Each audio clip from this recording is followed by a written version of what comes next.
Sure. It's Thursday, it's 8:03, and you've chosen to spend your time with us. I'm very deeply honored.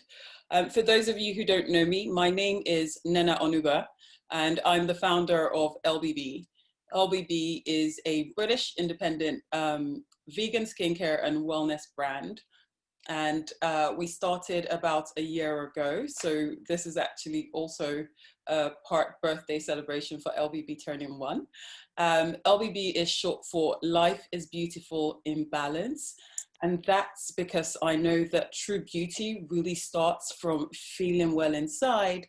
And in my experience, when I look at how us women juggle so many different things in our lives, I feel it's really important to be able to access those moments for balance and pleasure wherever we can. And our products really embody that. It's the reason why in our collection of products, we harness clean, high-performing, natural vegan ingredients and design products that are multitasking. They shift energy, they feel good, and they're easily adaptable to your needs, your time, and your schedule. My mission with setting up LBB is to help people really access feeling confident, calm, and in control, but in the minimal amount of time, recognizing that it's not always, and we don't always have that in abundance, but also without compromising on any of the efficacy, quality, or pleasure that you expect from your skincare products. As I mentioned, this series is really a big celebration. LBB turned 1, and it's also Black History Month. In the UK, we celebrate Black History Month in October. I know in the US, Aussie, it's in February. And in that spirit, as a Black skincare founder, I've decided to use my platform to also elevate some voices of really phenomenal women in well-being. And on that sort of note, I'm really excited to present Robyn. She is just amazing. And I just thought I'm going to introduce her really quickly. So what I found, like I mentioned already, I found that in my experience anyway, that as women, we really think about a million different things from when we wake up in the morning on any given day. And that it's really easy to find ourselves sort of stuck in certain cycles or habits that our rational minds understand are not perfect, but we just can't bring ourselves to break. And Robyn is a recognized leading therapist who really makes a difference in people's lives. She's an emphatic communicator and understands really how the power of the brain and the words that we tell ourselves have an immense impact on our behavior and on our bodies. So Robyn runs a full-time transformational practice supporting professional women who struggle with stress, anxiety, weight loss, fertility issues, and she's a coach and mentor for the Amos Bursary and also Inspiring Tomorrow's Leaders, which happens to be the charity that your funds go to. So thank you everybody for contributing. It's important work they do. So having experienced her own transformation firsthand, Robyn understands how anxiety and stress can really destabilize your growth and stop you in your tracks. She spent 16 years as an accomplished corporate consultant until a serious health challenge really left her struggling to cope. So she has actually gone through that transformation in her own life. And as a result of that, she made a conscious decision to change her life and transform her health, and is now absolutely passionate about helping others to do the same. She is a clinical hypnotherapist, a functional nutritionist, and a master coach. And Robyn, it's my honor to have you here today. Please, I'm going to hand this over to you. Actually, sorry, just quickly before I do, so that you guys know the chat is open. Please talk amongst each other, share what you're thinking. I really, really do enjoy reading those comments when they come in. On that note, Robyn, the stage is yours. Thank you, Nana, and thank you all for being here. I recognize that it is an hour out of your life, and I do appreciate it. Thank you for that bio. Bios always make me feel a bit uncomfortable, but I guess I need to do some self-hypnosis on that one. I really appreciate you involving me in this series of conversations that you're hosting. And I'd like to start by offering a meditative hypnosis. That's the impression that they got. To bring us all into the room. Sorry, can everyone go on mute, except for Robyn? Sorry about that. I'd like to start by offering the group a meditative hypnosis. And I know that the word hypnosis does bring up a lot of emotions for people. So I think the best way to address that is to offer the opportunity to experience it and let people make up their own minds. As I said, it is a meditative hypnosis, and if you've done meditation, you will be used to that experience. It will only be 15 minutes, and then we'll get into the bigger talk.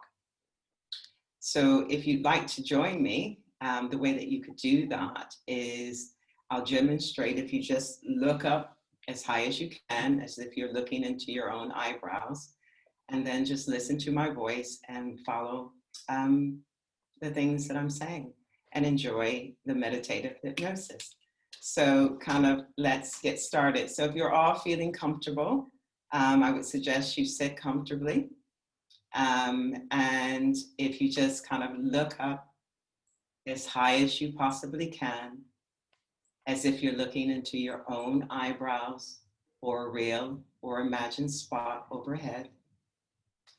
Breathe in and breathe out, keeping your eyeballs up, keeping your eyeballs up. Breathe in and breathe out. And just take another deep breath. Breathe in and breathe out. And just close your eyes right down, all the way down. As your eyelids shut down, the muscles and nerves in and around your eyes are feeling heavy, droopy, drowsy. Your eyelids are starting to feel right now as if they have been glued shut, sealed shut, locked tight. And the harder you try to open your eyes, the more they feel glued shut, sealed shut, locked together. So just forget all about your eyes and allow a drifting, floating feeling to develop in your body.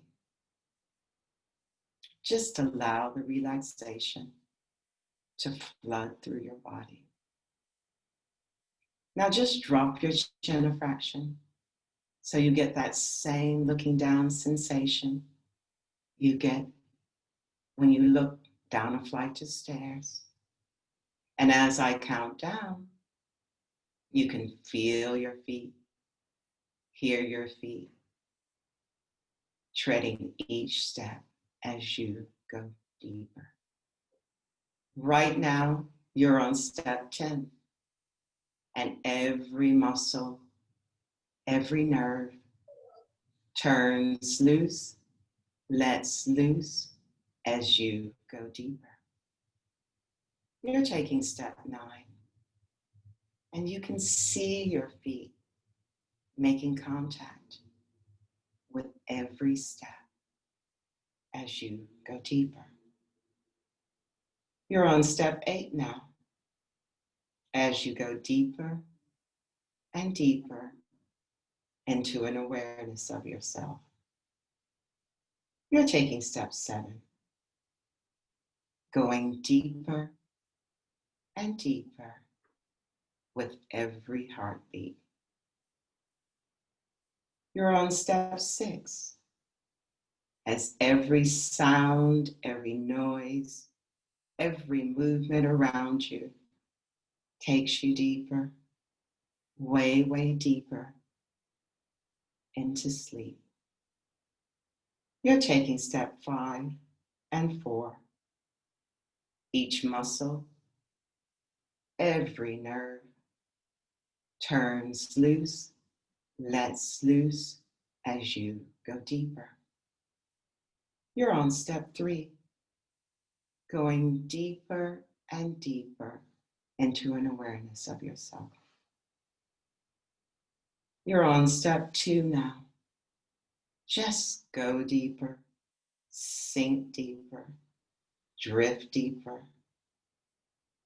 You're on step 1, going deeper and deeper and deeper into an awareness of yourself. Just go deeper and deeper and deeper. And as you go deeper into an absolutely relaxed state, you are listening and responding. And as you flow through life, life flows through you.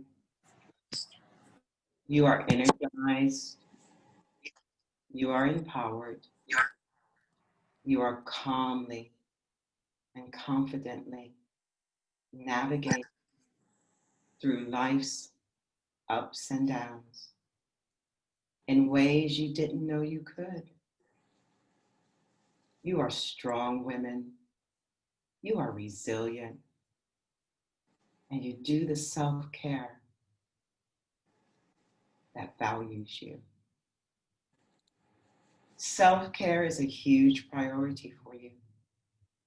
You learn to nurture yourself both inside and out.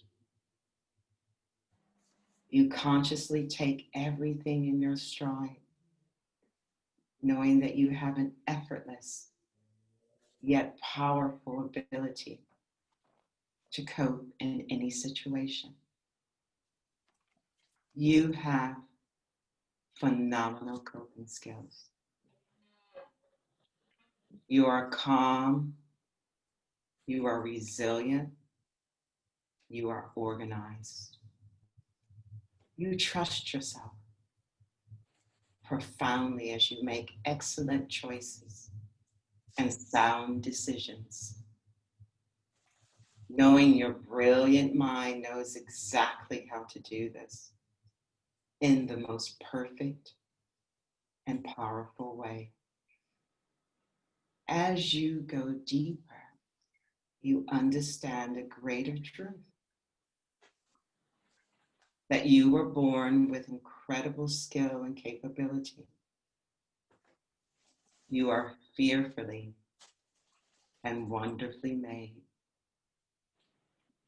You only allow in words and emotions that support you and that resonate with the truth. And the truth is, your voice matters. Just go deeper and deeper and deeper. And as you go deeper, you truly do believe in yourself.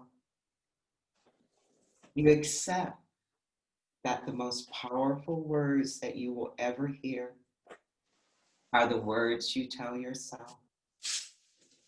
The most important opinion for you is your own opinion.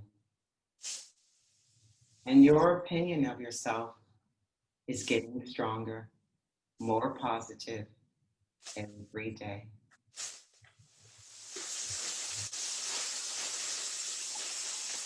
You are aware that you are directing your mind clearly. And as a consequence, you are directing your life. Your brain is the most powerful piece of technology on the planet. Nobody has a machine that is exceptional as your brain is. If you ever feel that your thoughts are overloaded, I want you to select the ones you need, the ones that nurture you, and delete the ones which don't serve you. Just give yourself permission to choose what you want in your life. Know that as you cultivate all your amazing abilities, Know that you are extraordinary women. You are powerful. You are resilient. Right now, I want you to see the effects of feeling calm, of feeling at ease, of feeling your life is extraordinary. Because when you choose only high quality thoughts, when you choose only luxurious thoughts, you will feel inner peace. Just imagine what that feels like right now in your mind. Carefully choosing thoughts that are beautiful, thoughts that feel good, thoughts that serve you. And when you do that, and you can do that right now, you will feel the effect, and it feels amazing to choose to live a deliberate life. And you can do that at any time, including right now. So on the count of 5, feeling wonderful, feeling at ease, feeling capable, resilient, feeling calm. On the count of 4, feeling strong, feeling extraordinary. On the count of 3, feeling significant, feeling powerful. On the count of 2, I want you to fill up your lungs and take a nice deep breath and come back in the room when you're ready.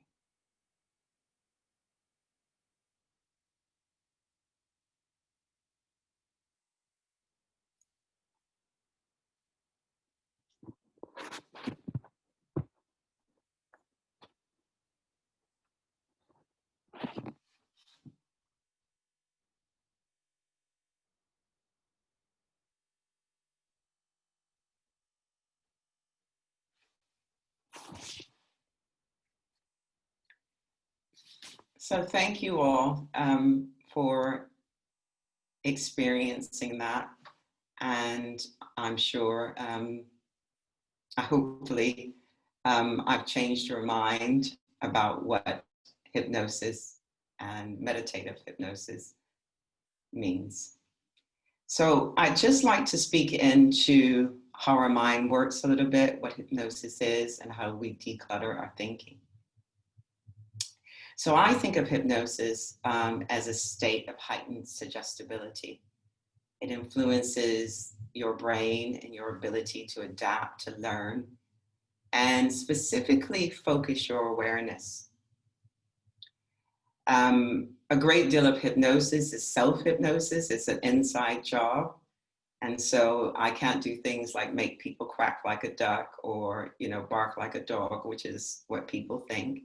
It's an inside job. And we go into states of hypnosis all the time. It's how we take in new information. It's where everything is classified and stored in our minds. So when you think about your conscious mind, that only represents about 10% of your total mental capacity. And your unconscious mind holds the other 90%. It's where we kind of process our feelings and emotions. It's where our habits and memories are stored. It's the part of the brain where your automatic capabilities are stored. So why does any of this matter? It matters because the words we tell ourselves are powerful. And the pictures we paint in our mind have an impact. So if the words and pictures are negative, It has an impact on our thoughts, our emotions, and our bodies. Feelings are directive. Feelings are caused by what we think. And that's different to sensations. Sensations are involuntary. They're bodily reactions, such as hunger, thirst, cold, being tired, feeling sick. These are all physical sensations. But your thoughts have an impact on them. But frustration, sadness, feeling angry, bored, cranky, all of these are feelings. And feelings are caused by our thoughts. And I'm going to throw this in. Feelings are, our thoughts are optional. So right now, we're kind of witnessing a lot of things in the world which are extremely traumatizing. And I think all of you know what I'm speaking into. But many of us are feeling stress, we're feeling overwhelmed, and frankly, we're tired. And we experience these emotions quite acutely, alongside having to show up at work, put a smile on our face, and look after our children, and all the other things that we as women do. So how do we process that stress? How do we process the overwhelm? How do we process the negativity? So some of us process emotions by buffering. And what I mean by buffering is we eat too much, we drink too much, some of us shop too much, some of us spend money that we don't have. And all these things make us feel better temporarily. But it also doesn't allow us to process those emotions. And this buffering behavior is hard to sustain without it creating other issues. So learning how to manage our thoughts and our emotion is a key part of the wellness regime. And one of the things I want to offer each of you is that there are a lot of things which we cannot control. But there are a lot of things which we can control. And our thoughts and our emotions are within our control if we learn how to manage them. So I know this is an audience full of high achievers, and high achievers, when they feel vulnerable, they tend not to listen until their bodies force them to. And I know that story. But being able to recognize your own vulnerability and act on it is a great tool to have in your wellness arsenal.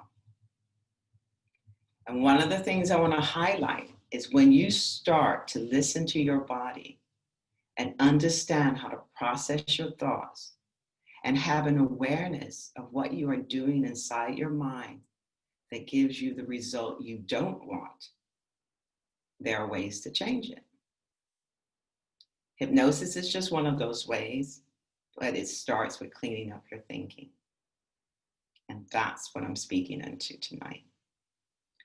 So decluttering our thinking, why is this necessary? Well, I look at decluttering my thinking in the same way as brushing my teeth or cleaning my house. If you don't clean your house, it gets dusty. If you don't clean up your thinking, you get stressed. The fact is we have 60,000 thoughts a day, every single day. And I want you to imagine you have 60,000 thoughts coming into your home every day. And I want you to think of your home as a metaphor for your mind. And in this house, there are lots of rooms. There are the room where your memories are stored. There's the room where your judgment and your criticism is stored. There's a room where your feelings and emotions are stored. There's a room where your thoughts about the future are stored. All these emotions. And then imagine the 60,000 a day that you have rushing in. And they're kind of running subconsciously. And what I mean by that is the emotions and the thoughts that you have to allow you to lift your arm, to move it out, to raise your eyebrows. All of these are kind of repetitive program thoughts, which are super efficient, they're organized, and the brain does that really well. But what the brain doesn't do well is those repetitive programmed thoughts that don't serve us. And they definitely need to be organized. And I want you to think of those thoughts as the ones that are kind of stuffed in the closets. They seem harmless, but they create unwanted emotions and feelings. Thoughts like, I'm not clever enough, I'm not good enough, I'm an imposter, I can't cope, I'm stressed, I'm too fat, I'll never find a husband. We need to pull all these thoughts out of the closet and into our consciousness and make decisions about them. Is this thought serving me? Do I really want to hold on to it? Is it current? Is it outdated? You see, the thoughts determine our feelings, and our feelings determine our actions, and our actions determine our outcomes and our results. So why do we hang on to thoughts that make us feel bad? And we all do it. Habit. So imagine those 60,000 thoughts you have every day coming in to your house, and you start to hoard them. Your brain is going to feel cluttered, cluttered with judgment, cluttered with negativity, cluttered with overwhelming ideas. And when you start to clean up your thinking and put everything into place, you figure out what thoughts you need to keep and what thoughts you need to let go. And then you start to feel less stress. So that's what I'm going to tell you how to do that. So my first tip is to take out your rubbish. Take your rubbish out. And you can do this every day. And in my profession, we call it a thought download. You write all your thoughts on paper. Takes about 10 minutes. And you separate this thought. You separate your story, the story you're telling yourself, from the facts. And when you do that, you put the thoughts back, the ones that are healthy, the ones that serve you, the ones that value you, and you chuck the other ones out. That I'm not good enough, that I'm too fat, I'm the imposter. We chuck those out. And the second tip I want to share with you is to question your thoughts. Because your brain loves questions, and it loves seeking the answer. And the most important question you can ask yourself is this true? Is this thought I'm thinking true? Because out of the 60,000 we have a day, half of them aren't. But they lead us to take actions, and most of them are not true. So your thoughts are optional. You can change them, you can delete them. You just need to learn how. And the process of organizing your brain works. And when you clean up your thinking and you take out the rubbish, your brain is organized. And when your brain feels organized, you feel organized. Thanks for listening. And I'll take your questions. That was amazing. Thank you. Really awesome. Thanks for sharing that. I really enjoyed the meditation. Let me see. Does anyone have any questions to kick us off? I think we're probably still processing. Tips for throwing out the rubbish, please. Yeah, we like to hang on to our thoughts, especially the ones that kind of don't serve us. And I think of it as becoming aware of what you're thinking. Just becoming aware and questioning your thoughts. Every morning we wake up, and I don't know about you, when I'm brushing my teeth, I have a million thoughts going through my head. I'm thinking what I need to get for dinner. My daughter's done this, and then I'm thinking I need to what happened when I was 13. And then I'm back to what I need to get for dinner. And then I'm back to your hair looks terrible. And this is, and this. And this becomes a habit when we self-criticize and we hold on to thoughts that don't serve us. Challenge your thoughts. Is this true? And if it's not, and if you can't show yourself evidence for what you're thinking, toss the thought. Because we get to choose anything we want about ourselves. And why we choose the thoughts that don't serve us is just what the brain does. Because the brain is always looking to protect you.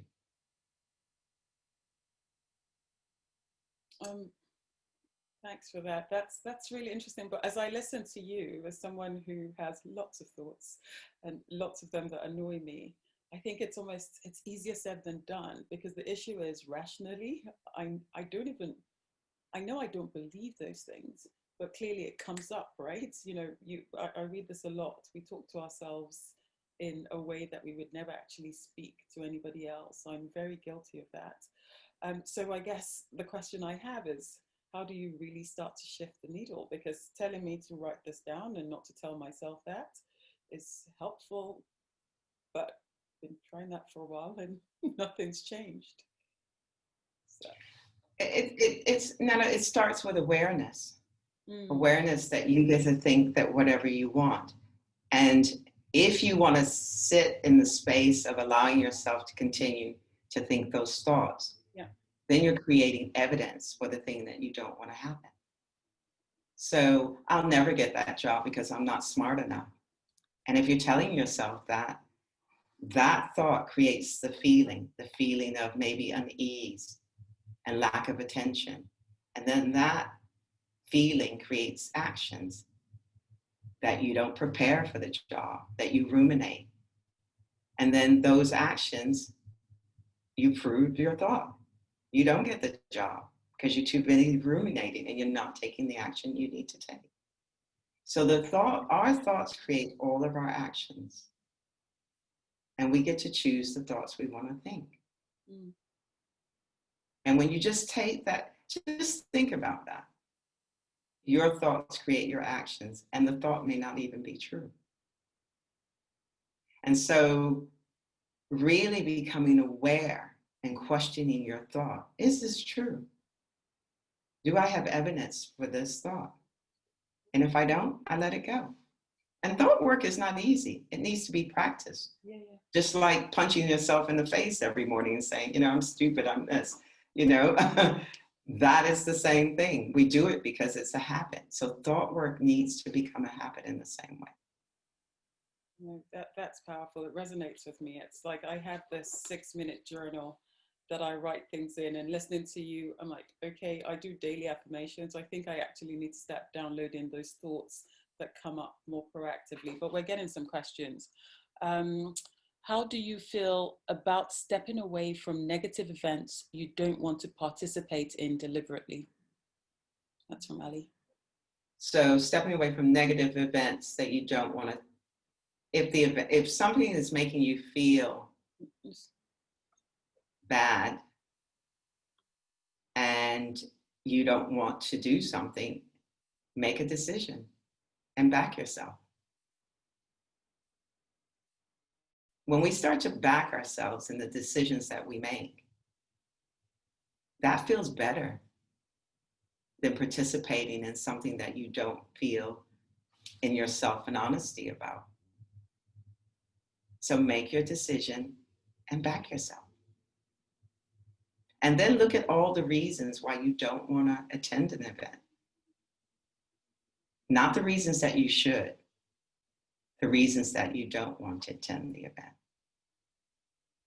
And then look at the reasons that you feel that you should attend the event. What feels honest to you?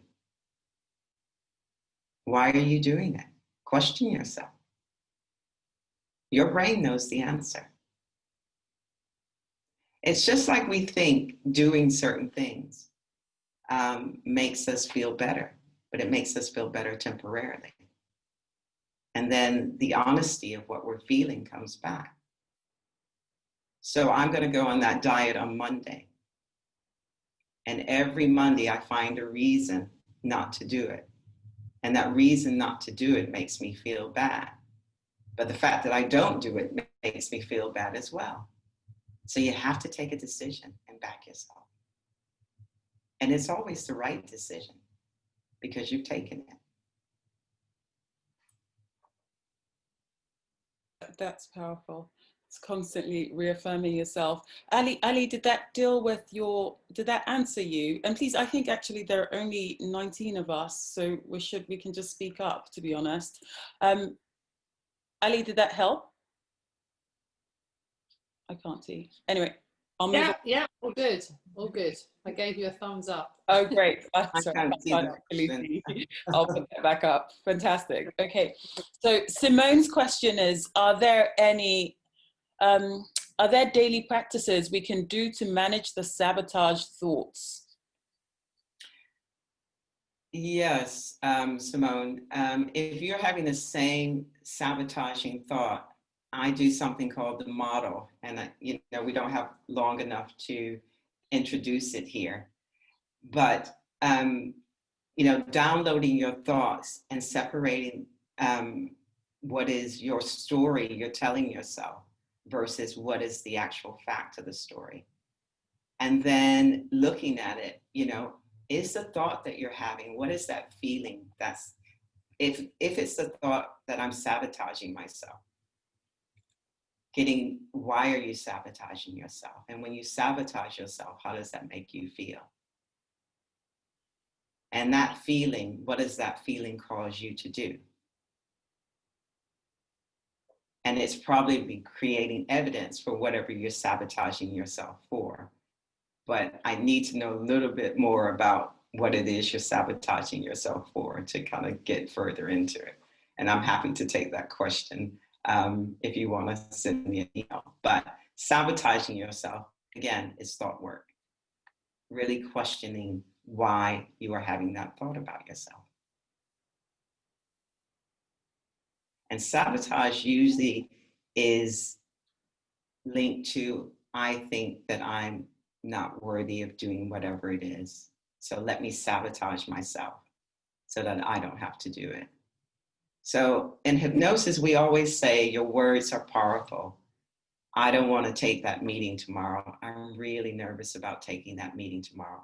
And you keep telling yourself that. And you wake up and you have the flu. So you don't have to take that meeting tomorrow. And that's what I mean by words being powerful.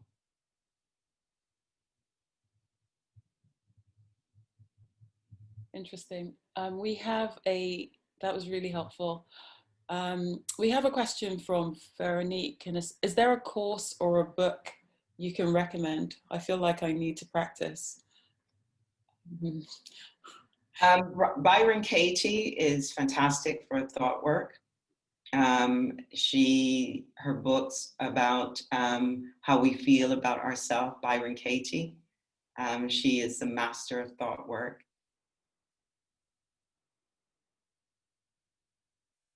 I would start there. And Byron Katie, is it true? Are the thoughts you're telling yourself true? And I think there's a question about emotions being stored in the body. Absolutely. Every emotion creates a vibration. And when we don't get those emotions out, they do build up in our body.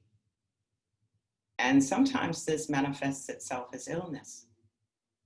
So it's important that we do clean up our houses, dust our minds, declutter our minds, because the power of stress has an effect on our bodies. That's so true. And as you said that, I know I store a lot of my stress in my lower back, and it's been warm all week because it's been a busy week. But that's really interesting. So Robyn, you're also a nutritionist. So let's talk about food, because that's something a lot of us think about. So, okay, one of bad habits, which I would like to leave, is eating really late at night. And I'm sure I'm not alone in feeling that way. How would you, how would you suggest I try and start dealing with it? Because I know I've done intermittent fasting and all of that good stuff, and I go for it for a while and then I break it. I want it to be more sustainable. And why do you break it? That's the question I'll ask you. I'm not a fan of eating late at night. I try to have my dinners done by, 6:37. But, if I know I'm working, a lot of times I have clients at night in this environment, it's easy to have clients 7 and 8. I eat my biggest meal at lunchtime, and then I have something lighter in the evening. If you are eating late and you're up and you're allowing yourself to digest it, and you're moving around and you're doing things, but it's not great for the gut. So I'm not a big fan of eating late at night, but eating lighter meals, making sure you have a little bit of protein if you're someone that has problems with blood sugar, so you're not waking up through the night. All of those things are important, having that balance. But eating lighter meals before you go to bed is preferable, and it's better for your gut as well. Yeah, no, that's helpful. So again, I understand rationally, and a lot of this, I think I'm going to take your point on practices. I understand rationally why it's not good for me. Generally, what tends to happen in my case is that I go through the day and in a frenzy, and I suddenly realize I haven't eaten, and then like, well, I must eat. But yes, I try and keep it light when it's late. So we have one from Nana. Robyn, why do you feel many of us connect our thoughts to negative views of ourselves rather than the positive? I think because of the way our brains have evolved is your brain is there to protect you, to kind of look for danger. And now that, in terms of evolving, your brain was protecting you from being eaten by something and, ye old days. And now the dangers are very minimal, but the brain still reacts like that. So the back brain is the brain telling you, have another biscuit. You're not worthy. You're not this, you're not this. But the prefrontal cortex is the part of the brain that takes the action and controls what I call the primitive brain. So I think a lot of the times that we're telling ourselves different things because we are making comparisons. In this world, social media is not great. And so we're constantly comparing ourselves to others. And we're constantly feeling inferior and feeling under threat. And so we tend to criticize ourselves for not being good enough, for not being perfect. And there is no perfection, but we all strive for that. And 50% of our life is going to be things that we have to deal with that's not pleasant, and 50% is going to be great. And we can't have the balance without the other. And so allowing ourselves to process emotion is really important. How we process emotion is we feel the emotion. We go out of our way not to feel. We eat something to make ourselves feel better. We go shopping to make ourselves feel better. We're so afraid of processing that emotion. And just kind of standing still and processing the emotion that we're running from allows us to know that it's just a vibration. And it allows us to change our habits when we're not afraid of the emotion. Because we all do things because of how we want to feel. That's why we do anything. It's because how we think we want to feel. When I'm thin, I'm going to feel great. When I'm rich, I'm going to feel great. When I'm this, I'm going to feel fantastic. But we can feel that right now and use that energy to get where we want to go. But we feel we have to be negative to ourselves in order to get there. No. And it's a choice. We get to think how we want about ourselves.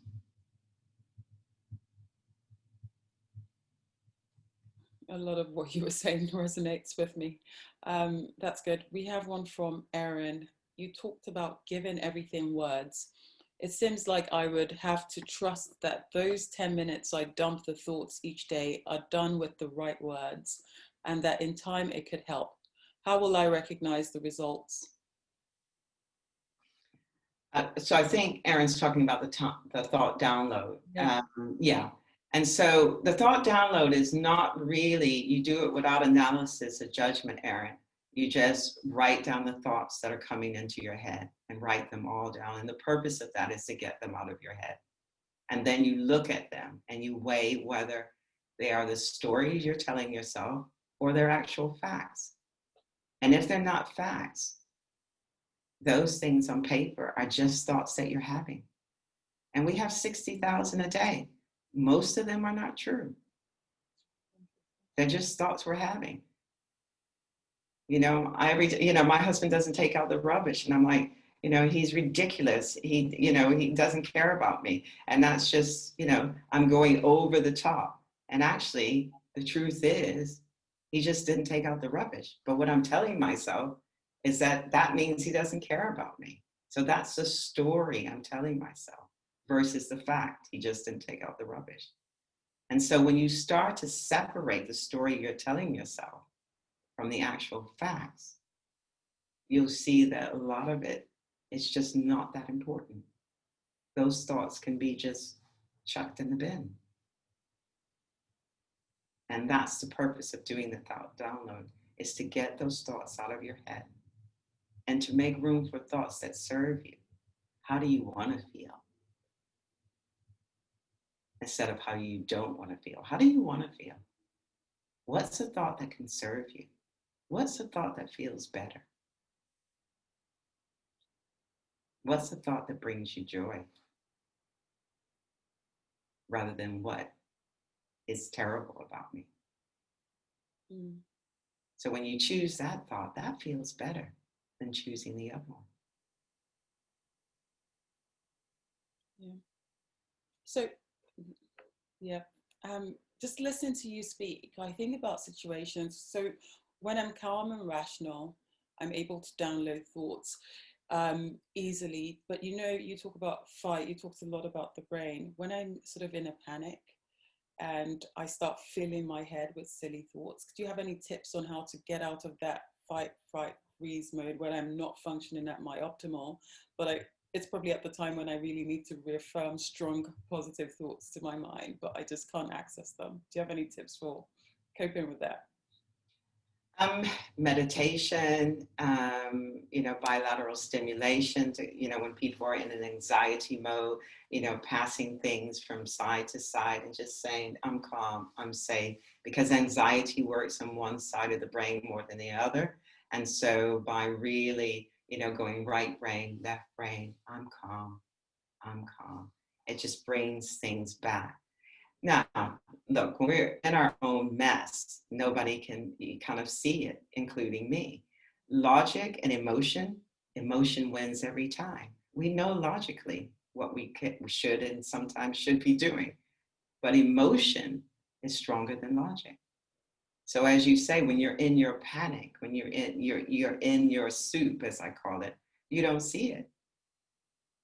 And this is when, people come to me for coaching, or they, they do hypnosis, or they do self-hypnosis, just calming themselves down, sitting quietly, counting downstairs from 1 to 10.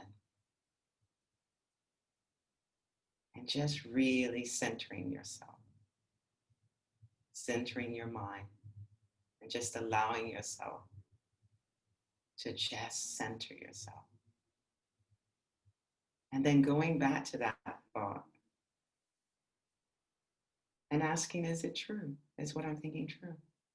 Do I need to do some thought work around this? Is this thought serving me? Or is this one that needs to go? And thought work seems so simple that it's, it can't be that simple, but it is. Taking out that rubbish every day and questioning your thoughts has a powerful, powerful impact. It's really powerful. A question from Fumi. Yeah. I think Byron Katie is great on that, Fumi, and I think she has a couple of books which talk about decluttering your mind. Also, Brooke Castillo is another fabulous person on thought work. Okay, thank you. Good. And that's a good thing for children to start doing, really doing that thought work in a very, very gentle way, and maybe giving their thoughts like a name or an animal name. You know, there's that bunny again that's kind of making me anxious. You know, what do we want to do with Bunny? You know, do we want to kind of calm her down? What could we do for her? And so there are some children's books. I think Brian Katie does do one that sort of talks about how to work with children around thought work.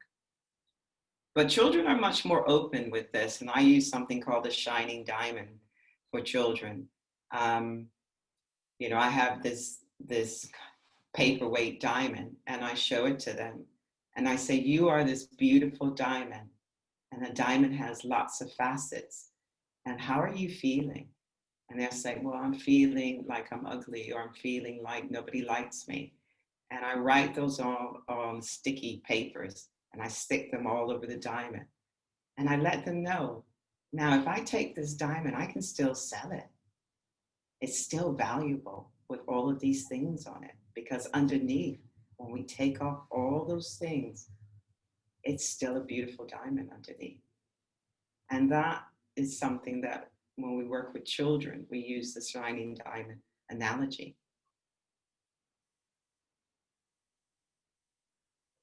That's really, really powerful. I feel like I need to listen to the Shining Diamond exam. Yeah, we put these stickies. Yeah. And I have a sticky from a little boy I was working with the other day, and he was doubting himself. So I said to him, doubt your doubts, not your goals. I like that. So, and he loved that.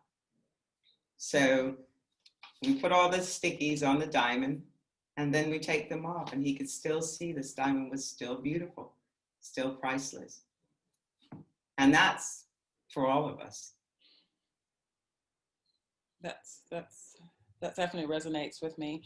So Robyn, I can't see any more questions, but what would be interesting, because I know we've barely scratched the surface of I'm sure lots of people are sitting there with things on their minds that they can't share in this forum. So tell us how you work with people and your process, and you know, how we can reach you if we want to continue this conversation. My website is robynspens.com. I work with people in a blended approach. I think a large percentage of my practice is women, but I do work with a lot of teens who have anxiety. And I do hypnosis as well as coaching. I specialize in infertility and anxiety and issues around disordered eating. And what I mean by that is people who binge or have urges and have tried, you know, sort of every diet, and it's really getting into the mindset of why they're doing these behaviors. Right, that's interesting. And you're based in London, but you do remote sessions, don't you? At least that's one benefit. Oh yeah, I work with clients all over, clients in Australia, clients in India, so yeah. Fantastic. So we're coming up to, we just have 3 more minutes to go. Are there any questions? Does anyone have anything they want to share? I mean, just unmute yourself and speak, to be honest.